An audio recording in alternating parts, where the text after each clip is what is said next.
Okay. Hi, everybody. Thank you so much for being patient with us. We're having first day teething problems, but we seem to be getting there now. So thank you very much, everybody, for joining us for our premiere of this year's stop motion video called Up in Smoke. I was saying to Helena here that maybe I shouldn't say too much about the movie and let it speak for itself, but I think you can maybe guess from the title where we're going with it. We've been working with Moment, a creative team coming out of London who do some really great work, and they've donated their time to make this stop motion video for us. And if you're really aware of how stop motion works, and we do have a making of video, you'll see that that really is a generous time donation. And so this is our latest commentary on what really needs to be done to address climate change and to really sort of challenge us to think. So we want to give the premiere today. We've got a nice panel, including somebody from Moment joining us online, which was why we were a bit delayed.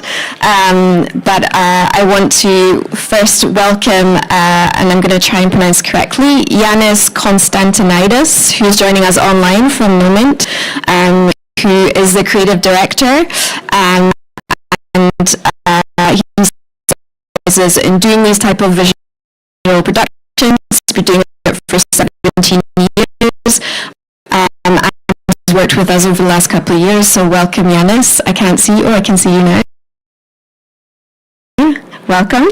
And Helena Sporidis from WWF Germany, who's joining us as our oil and gas lead, who has 10 years experience working on advocacy campaigning to do with the oil and gas industry and environmental issues. So welcome, Elena. And so first of all, we wanted to have these speakers talk a little bit about the creative process and creating the film, how it was working between Yanis and WWF.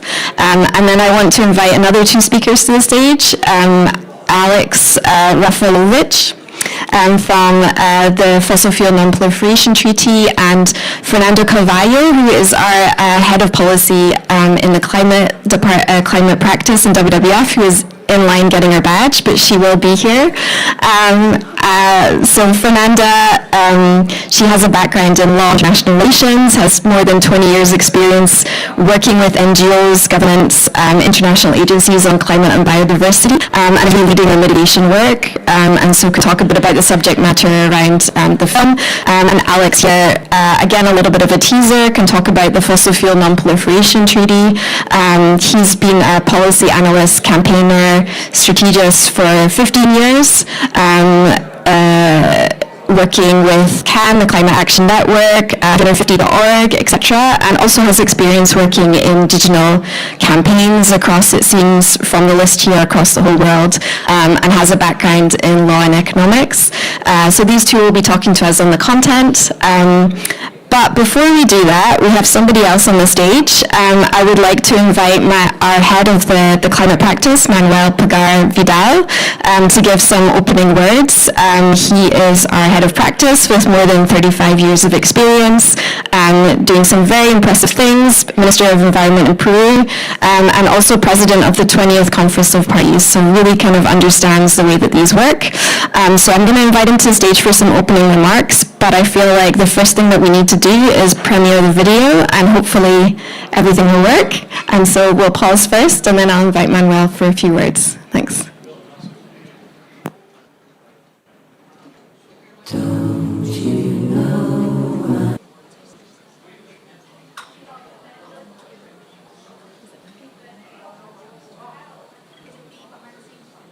No. Don't you know? Don't you know? I think we're still having teething problems, but it will be coming up in a second.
video, it is consequences.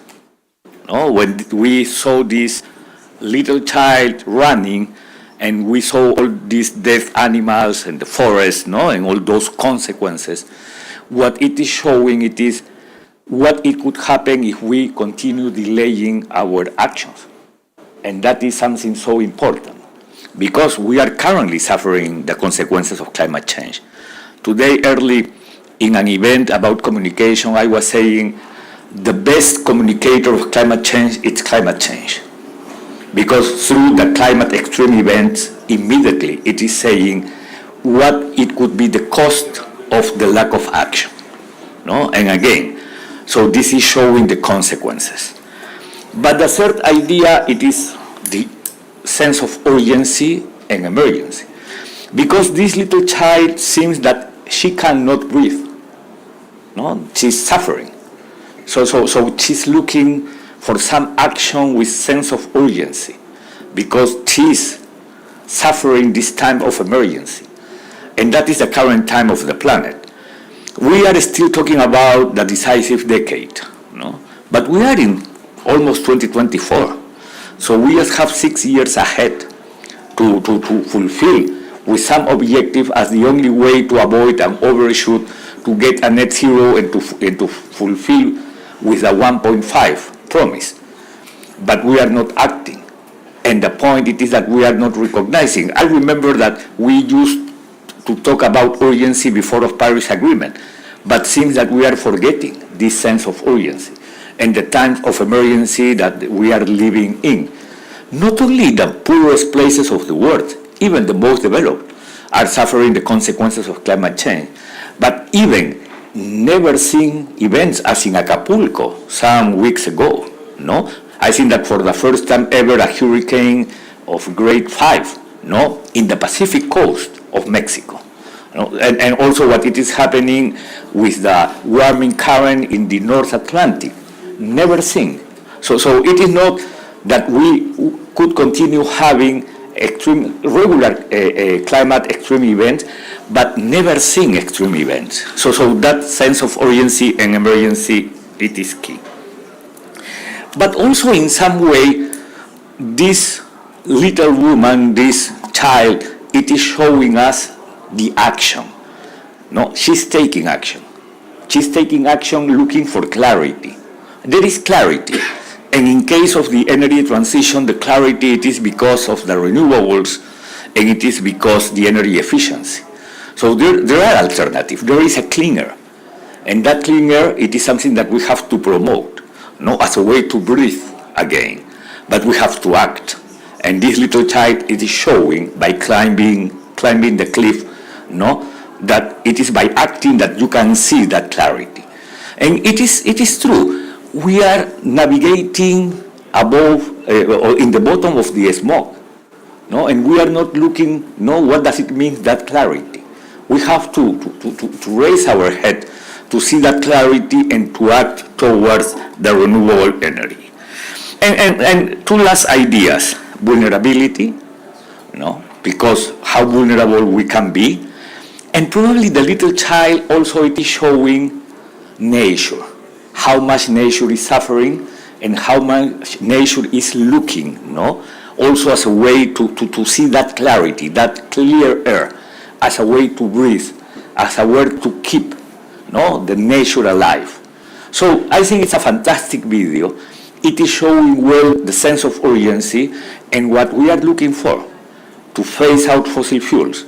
I think that the message is clear. The presidency knows that could measure the success of this COP.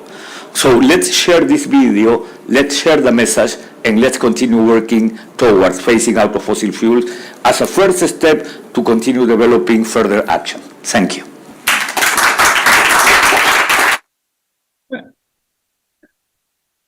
Thank you, Manuel. Great. I think it'd be really interesting to hear a little bit about the creative process and from the man behind the video. So let's turn to Yanis now, and hopefully you can hear us okay, Yanis, and maybe you can give us your comment on the partnership with WWF, the creative process.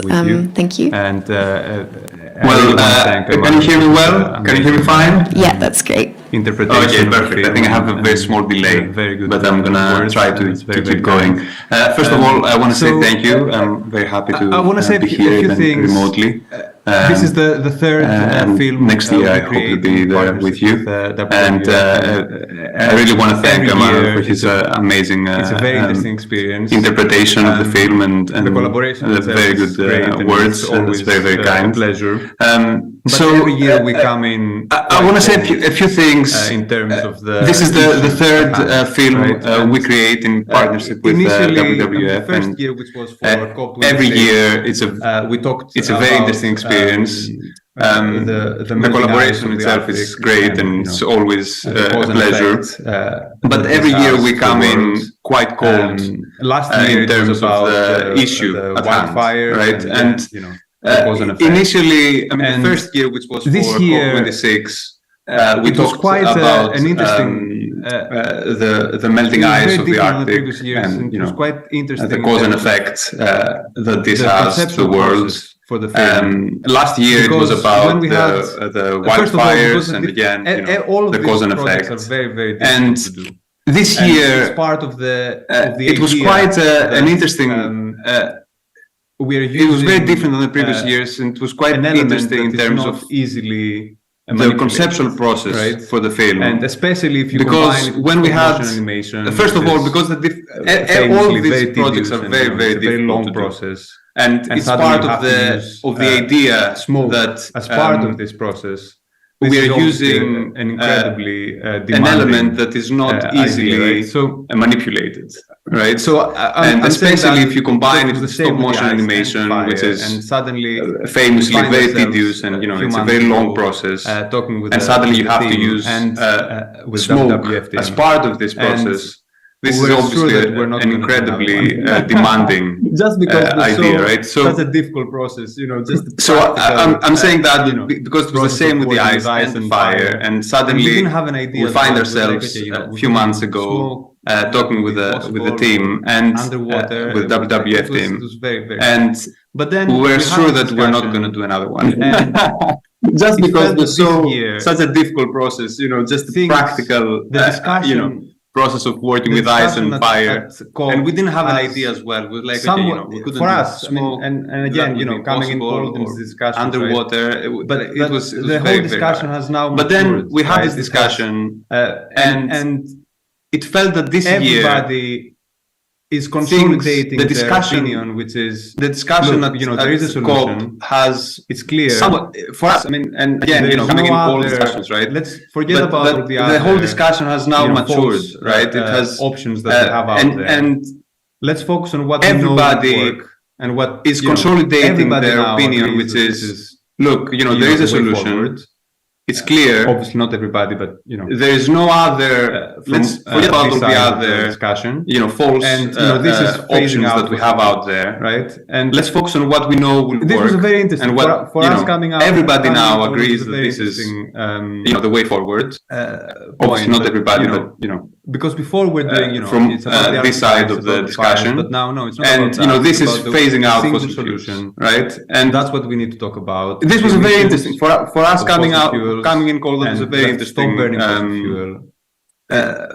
It's very clear, and because before we're doing, it's about the Arctic ice, about fires, but now it's about a single solution. The idea was that's what we need to talk about. It's the emissions what's the state of the world of fossil fuels. Where are we? And we have to stop burning fossil fuel. Humans. It's very clear, and let's focus on that. And let's this situation. And for us, immediately the idea was what's the state of affairs, right? What's the state of the world right now? Where are we right now? Right? We have that we are humans trying. We are living to navigate this situation, forward, like right? Manuel said, we know the way forward, which is trying to get some clarity, trying to navigate through sort of the disaster that we are we are living, and trying to find a way forward, right? And we know the way forward because of the purpose is to phase out fossil fuels, and that sort of pushed us, we have to find a way to animate towards smoke, even if it's hard, towards doing this project, and we have to make this a bigger just because of the purpose of this whole idea. Even if that means and we thought, okay, we have to find a way to animate with during smoke, production, even if it's harder, and we have to make this a bigger project than before, than the previous ones, even if that means a lot of pain during production, which it was a very painful production. But early on we had, I'm going to say that and wrap up because I think I'm just talking too much, but early on we had, we secured the rights for When the Party's Over by Phineas and Billie Eilish, which was another amazing production started drive months, and the shoot lasted for the cause, and very long that also gave us a push. And then we put all our effort into this film. The production lasted months, and the shoot lasted very long days, over a month. That's a problem, right? And there were many moments when we thought that it's not going to work out, because how do you control smoke, right? I mean, that's the problem, right? That's behind the concept of all these films, that you have this element that you cannot control, right? You have to stop, like we try to do an edit it out, right? The behind the scenes, so you can see a bit idea. And I think we have the film was trying to control the smoke. We try to do an edit of the behind the scenes, so you can see a bit at the production. So maybe maybe we can how it was trying to control the smoke, and just lift a bit the curtain behind at the production. Questions. So maybe I don't know. Maybe we can watch it now, and then we can talk about questions and so on.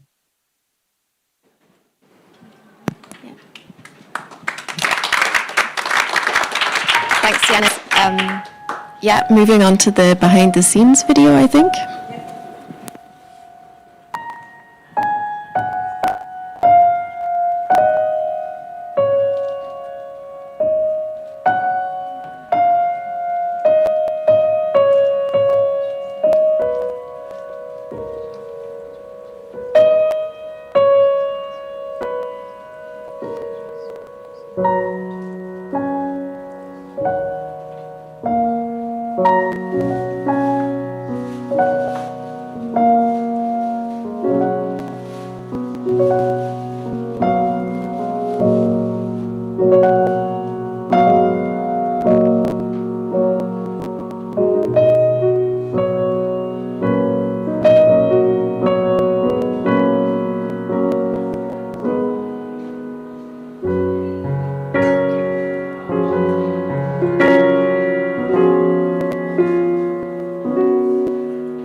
Thank you so much.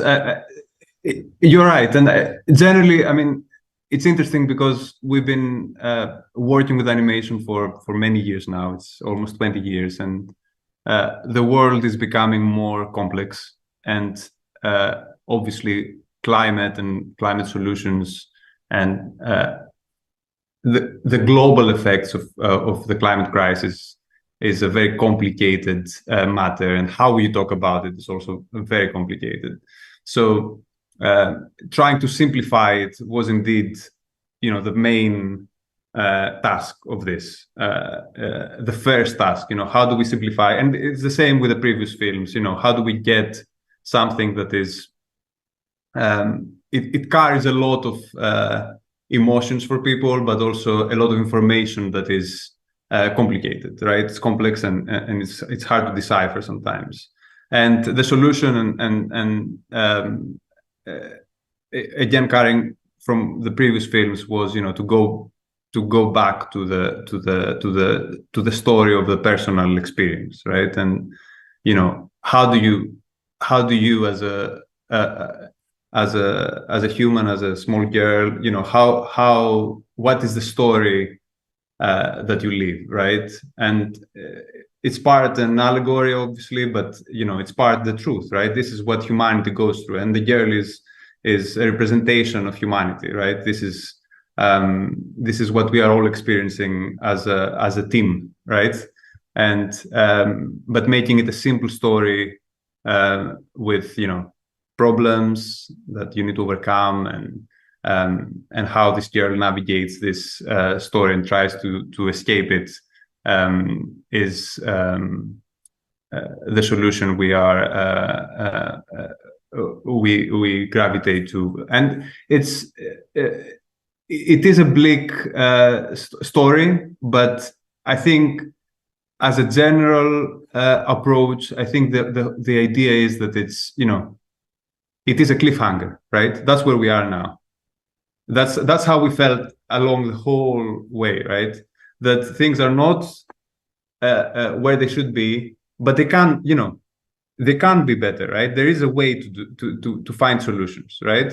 And the question is, can we find them in time? That's where we are now, right? Is it like it's the end of the episode right now, and the beginning of the next episode, and the question is, what's going to happen, right? So that's how we feel about COP and the whole discussion, and that's a bit what we try to convey through this film as well.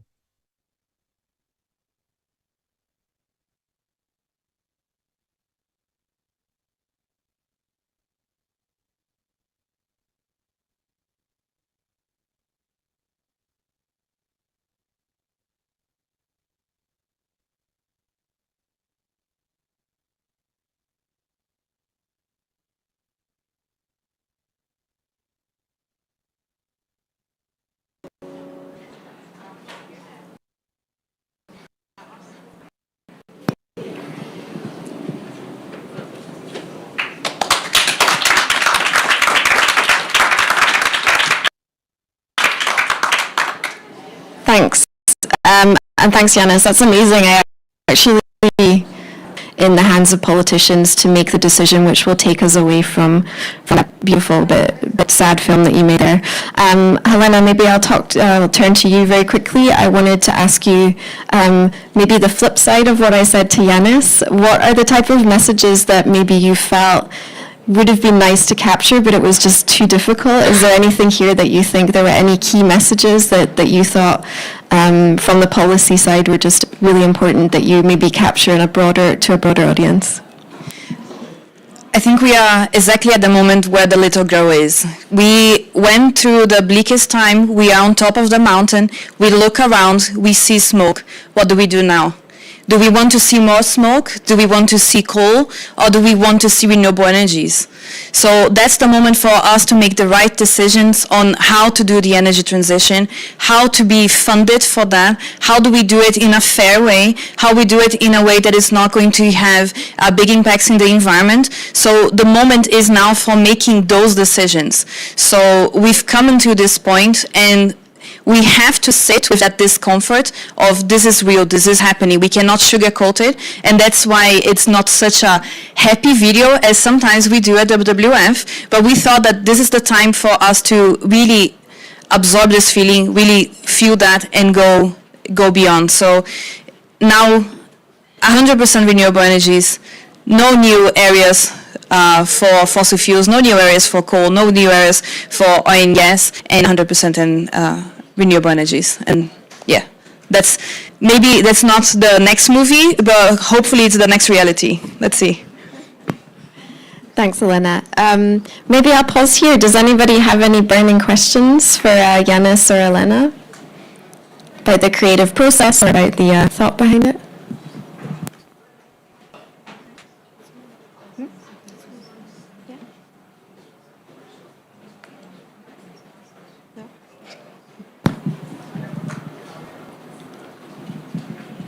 Okay, not yet. That's all right. We'll come back to this.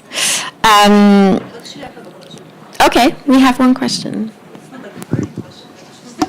Oh, sorry, I should have said any question, not just a burning question. Yes, well, I mean, this video is amazing. I mean, it's very depressing. and it's emotionally honest. And that's what we need right now. We have intellectual honesty, we have a lot of science, but sometimes we like that, you know, and if this is a moment where, and you know, young people, children, they actually feel it. You know, and I'm not, you know, a child or a young person, but like I have a daughter, and I can see that she is really into that spot right now, you know, and the messages that the children are getting, and, you know, and the parents too, it is a sense of despair and urgency. So I think it is much needed right now, this emotional honesty, you know, and emotional messages and narratives and whatever stories that will accompany science that we have. So this is really important. But my question is that Billie Eilish is going to be was part of this music production, and her audience is very young. How do you get similar type of emotional messages to the policymakers that are in a different age group? I'm sure many of them are parents too, right? So they can relate to that. But maybe, I mean, how would you separate different audiences when you create messages? Because this one clearly will speak to young people. You know, I can see that. But will it speak to also policymakers, you think? Or maybe they will have something else, or maybe not. So that's kind of a question about different audiences that potentially will be using this message. It's very nice to hear all It's this, really great, thanks. all this reaction to the I will film. come to you, Elena, but maybe, Yanis, is there something you want to say, maybe based on your experience, about this sort of how this hits different audiences? To experience it now. Yeah, right? again, thank you so much. It's very nice to hear all this reaction to the film, because we worked on it so hard, and it's hard to have a story as possible, right? And the right distance, to experience it now, right? I have a daughter who's 10 years old, and pretty we much try the to same go for a universal age as the girl in the film, as and much of a universal story as possible, right? And I think for us, I have a daughter who is 10 years thing, old, and the little girl represents the future, right? Pretty much, the same sort of age as the girl in the film, and I don't know. It's I think there is for us, along the whole thing, the little girl. It's a very interesting puzzle, future, right? Your question is a very. I think it taps into a very interesting puzzle, which is I don't know. You want, like, emotion is. There's. Plato used to say that there are three ways to change behavior, right? It's a very interesting puzzle, right? Your question is a very.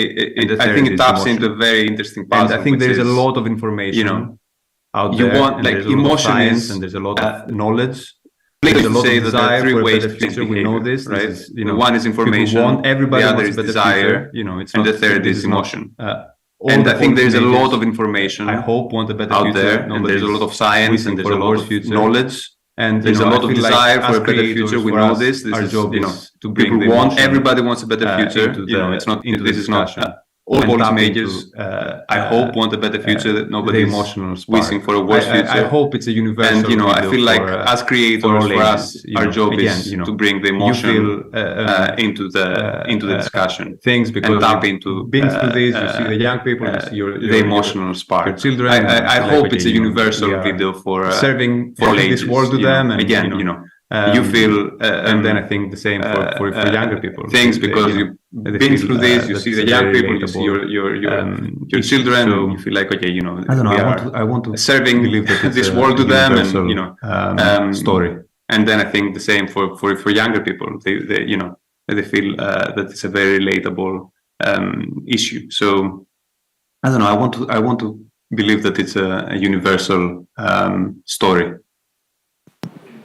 Thanks, Yanis. And I mean, I think it is. I just want to quickly note, I mean, we've just come from the opening plenary where Simon Steele has given a speech, and he basically talked about his son and the various stages that he went through.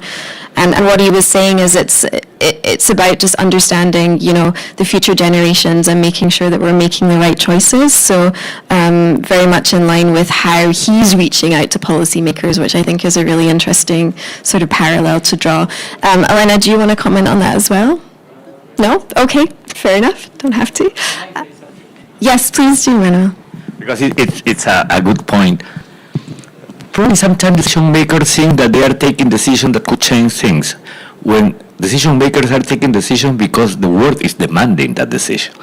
And today, in a session in the opening of this pavilion, Adil Nayam, the president of WWF, mentioned something so important, not related to phasing out fossil fuels, but loss and damage. No? He said, the world is discussing loss and damage, the creation of a fund, when we know that the fund, it is paid by the poorest people of the world every day. And that is a reality. Because every day you suffer the damage of a climate extreme event, the poorest people is immediately paying that bill. No, because they are losing home, they are losing land, they are losing economic activities, they are losing everything. So there is money that has a cost, and they are paying that cost. No? So it is not that they are waiting for a loss and damage funding mechanism that could recover them. They are always paying for that. And this is the same. We are looking for the phasing out of fossil fuels because the world, the planet, it's demanding that. It's demanding, and this video is showing that. Know how urgent it must be. No? So. Thanks, Manuel. And I'm sure some of you have noticed that Fernanda has joined us on the stage, I think directly from Sao Paulo, via the registration line, I think. So I think that's a really nice segue to talking maybe from the creative process to a little bit to the sort of technical background to this. And so to put you on a spot, not having really kind of seen or heard already, are you ready to speak, or shall I turn to Alex first? Great.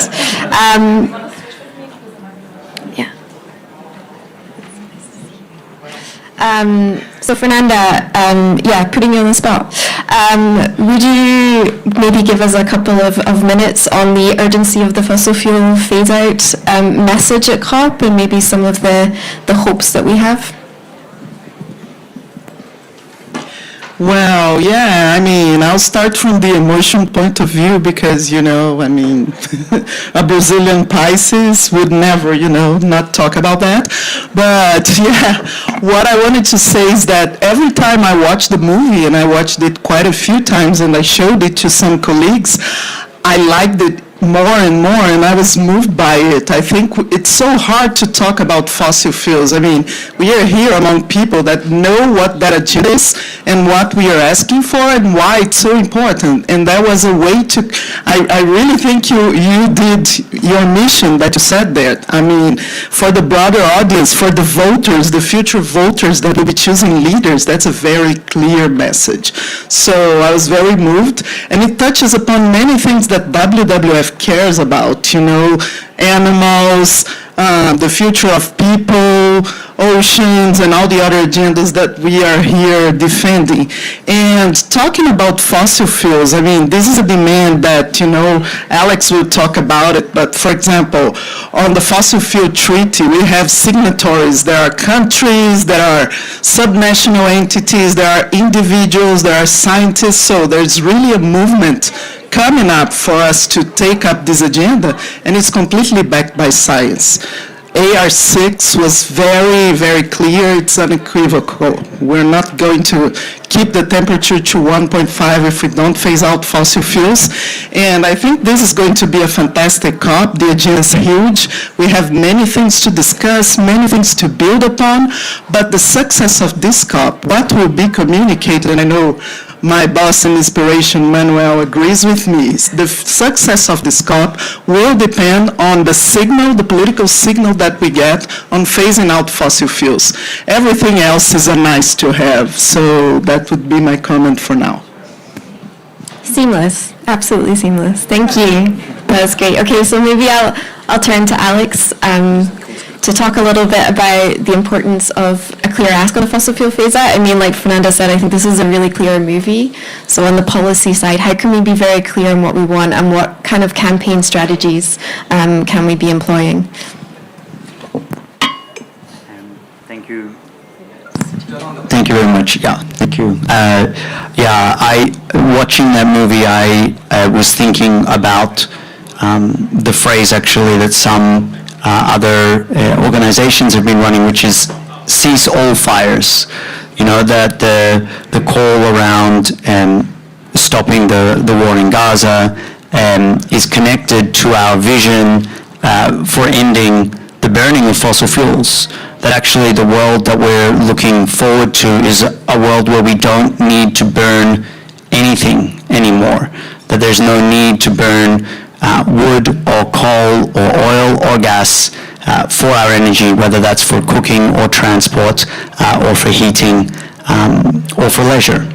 And so how do we build a world that does that, where we can cease all fires, where we don't need fire anymore? And the thing that I found hard watching the video as well was how alone she was, because the change is not going to come alone. The change is going to come in movement, in building relationship and building partnerships and building alliances and building coalitions and building new ways of thinking and doing. And to do that, we have to come up with new and different ways of interacting and working together. And I think that's part of what has motivated the call for a fossil fuel non-proliferation treaty, the idea that we could create a new space, a new type of international agreement that brought in different actors on different levels around a high ambition process, a process that perhaps wasn't constrained by the consensus model. It wouldn't be one that would begin as being universal, but it would be one that would begin to really shift the goalposts of what climate action looked like, and it would do so in a way that really put the focus on the leading causes of the climate crisis, on coal, oil and gas, and particularly their extraction and production. Throughout the history of humanity's struggle to grapple with the reality of the climate crisis, we've had to struggle with the vested interests continually trying to obscure the reality of what we were facing. And, you know, we have leaked documents from Exxon from the 1980s where they put forward their strategy very clearly about what they want to do. They want to avoid there being direct references to coal, oil and gas, to fossil fuels. Say, let's talk about climate change generally, and let's hope people get it confused with the ozone issue, and let's focus on forests. You know, that's in their board documents. They very clearly do not want to talk about coal, oil and gas. And so I think that's an indication of what the priority then needs to be for those of us who do, instead of wanting preserving profits, actually want to preserve the planet. And so that's why I think, as everybody has said here, the test of success for the COP is the signal that it sends, which means it needs to send a signal, one, that all fossil fuels need to be phased out. It needs to send a signal that all fossil fuels need to be phased out on the basis of equity, that there needs to be consideration of different countries' historical contributions to the crisis we're in, but also their different dependencies and capacities in grappling with the fossil fuel system, and that there needs to be resourcing for the just transition. And so there needs to be, I think, a full and clear signal from this COP that that is the direction that the world wants to move. And if instead it gets trapped in kind of weasel words where it focuses only on coal, which has been the historic experience, or even worse, only on unabated coal in the power sector as one slither of the problem that we do need to address, then that is going to be an insufficient signal. And that is, I think, is going to redouble people's energy and efforts in the movement to end fossil fuels fast, fair, and forever. And the beautiful thing, I think, about this video is, didn't speak to me, but we don't know what other things that are going to spark the change that we need to see. You know, when you think of Greta Thunberg going out by herself and standing out in front of her school on a Friday, nobody could have predicted what that would mean in terms of a wave of activism, or Rosa Parks on the bus. You know, the examples of the activities that spark and create the cascade for change, you can never quite tell where the tipping points are, which is when we say the word tipping points in our climate discourse, we're generally scared. They're generally scary ideas that there are tipping points in the climate system and we don't know exactly where they are, and when we cross them, we're going to be stuffed, and that's scary. but there are also tipping points in human systems where we are going to cross them, and we are going to cross them and have enough power to create change. And we don't know where they are, but we have to keep trying to build the energy and movement to get there. Thank you.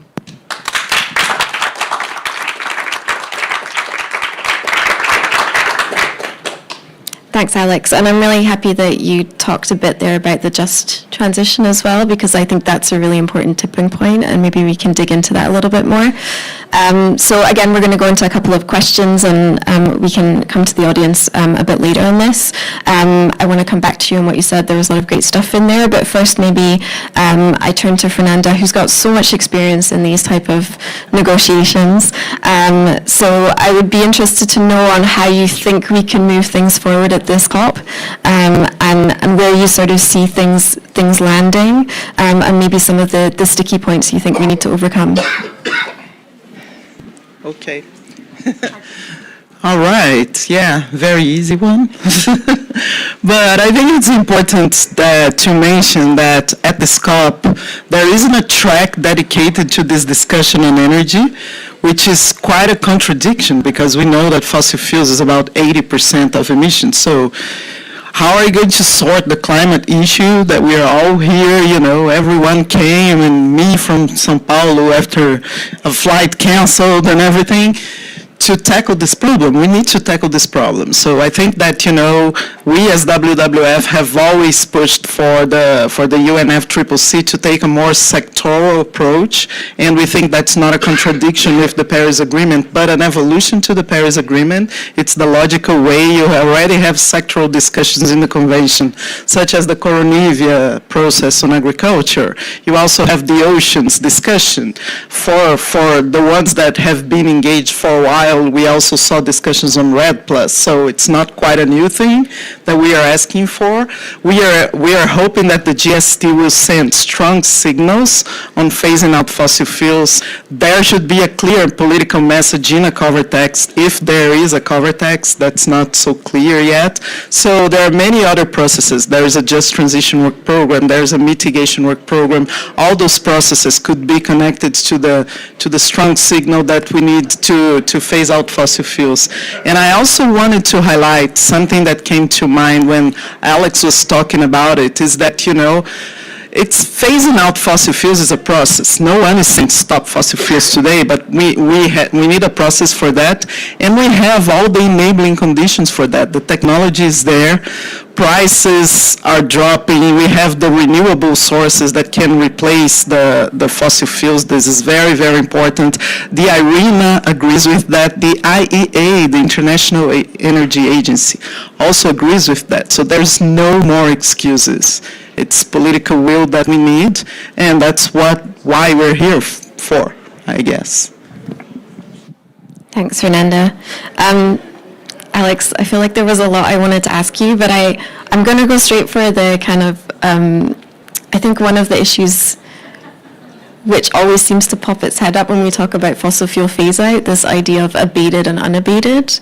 And maybe you could give a little bit more information on, how that has emerged as a narrative, how that is, influencing the discussion, and how do you sort of deal with that working on the phase out of all fossil fuels? Thank you. I don't know how far back to go, but I think at a high level what we can say is the strategy of the fossil fuel producers has been to say, let's focus and talk only about the emissions and not talk about the fossil fuels. And that's why they've resisted wanting to have a sectoral discussion. That's why they've resisted wanting to name fossil fuels and so on. And so then downstream from that strategy, they say if we're talking about emissions, then if we're going to talk about any activities in particular sectors, then we only want to talk about the potential impact of those emissions. Therefore, if we say that in theory we could abate the emissions, then the activity can continue. And so they propose a theoretical idea that we could capture the carbon that is emitted in the activity of burning fossil fuels, and that therefore there is a type of burning of fossil fuels that could be climate safe. And of course, there have been billions of dollars poured into projects to try and do this technology over many countries and over decades, and they've managed to draw down an infinitesimal amount, tiny amount of carbon that has been produced since the billions of dollars have been spent on it. So why do we think that they would focus on calling for unabated fossil fuels? Because if the language is unabated fossil fuels, that gives them the excuse to say, instead of us having a plan to phase out fossil fuels and a plan to transition off fossil fuels, we need to double down on investing in this technology that doesn't yet work. And so instead of reducing the amount of emissions that we're pouring into the atmosphere today, they're going to promise us that maybe in 10 years' time or 20 years' time, we could possibly recapture those emissions. And we don't know if that's going to happen, but that represents a massive risk. When we've seen this year that already the temperature has breached the 1.5 degree limit for a small period of time, who knows what 2 decades more of emissions at this current level or more will do to the planet. So I'm a diabetic, so I depend on insulin to control the blood sugar in my body. And if I don't use insulin, my blood sugar goes high, and over a long time, it degrades my body. And so I personally have a couple of choices of what I could do. One is medical technology is getting better. And probably in 20 years, they'll have some good cures for the impacts of diabetes. But that is not the logical response to the problem I face. The logical response is to take my medicine and reduce the blood sugar now to not have that challenge in the future. And I think that's what we're looking at when we talk about unabated fossil fuels. And the last, I think, big risk in the context of these negotiations is the term unabated has no definition. There's no agreed concept about what unabated means. So the IPCC has a footnote that says that unabated fossil fuels would represent where the majority of emissions are captured in the process. For example, up to, I think it says 70% of emissions in coal's power stations. But it says, for example, so that doesn't set a limit, that doesn't explain what it would actually mean. And I think for those of us who followed this process for a while, there would be all the chances in the world that we would see some countries claiming that buying offsets is abating fossil fuels, that planting a tree next to the power station actually is abating fossil fuels. So it just opens up all of these loopholes to doing the very clear and simple thing that we need to do, which is to phase out fossil fuels. I have no microphone. Can we switch it on? Yeah, I guess.